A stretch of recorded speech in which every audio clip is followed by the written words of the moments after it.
এটার যে আজকে মাস্টার প্ল্যানের যে নেতৃত্ব দিয়েছে উনি মির্জা আব্বাসের ভাগিনা আদিত্য। আজকে সন্ত্রাসী হামলায় যারা নেতৃত্ব দিয়েছে, আসাদুজ্জামান মাসুদ ভুঁইয়া সাবেক আহ্বায়ক, হাবিবুল্লাহ বাহার ছাত্রদল, শাহিদিন মল্লিক সাবেক আহ্বায়ক সদস্য ছাত্রদল, শরীফ সাবেক যুগ্ম আহ্বায়ক ছাত্রদল হাবিবুল্লাহ কলেজ ইউনিট, শাহিন খান উনি হলো প্রশ্ন পাশে হলে বহিষ্কার হয়েছে, উনিও আজকে নেতৃত্ব দিয়েছে, হায়াত জিয়া আশরাফি আহ্বায়ক সদস্য ছাত্রদল, এবং এরও কারো ছাত্রত্ব নাই। আমাকে যারা রিসিভ করেছে ওদের সবার ছাত্রত্ব ছিল। এবং এটার যে আজকে মাস্টার প্ল্যানের যে নেতৃত্ব দিয়েছে উনি মির্জা আব্বাসের ভাগিনা আদিত্য। আমরা আগে পুলিশকে ইনফর্ম করেছিলাম মির্জা আব্বাসের ভাগিনা আদিত্য এখানে সন্ত্রাসীদেরকে ভাড়া করে নিয়ে এসেছে। সে অনেক পরিকল্পনা করছে আমাদের উপর অ্যাটাক করার জন্য। আজকে সে শুরু করেছে।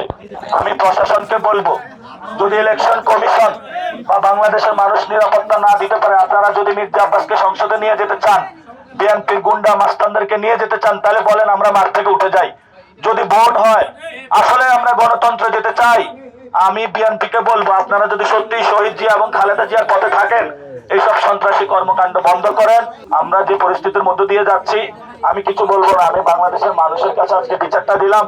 বাংলাদেশের মানুষ ইনশাআল্লাহ আগামী 12 তারিখে তারা গণভোটে হ্যাঁ এবং শাপলাকলি দাঁড়িপাল্লাকে জয়যুক্ত করে এসব সন্ত্রাসীদের বিচার করবে।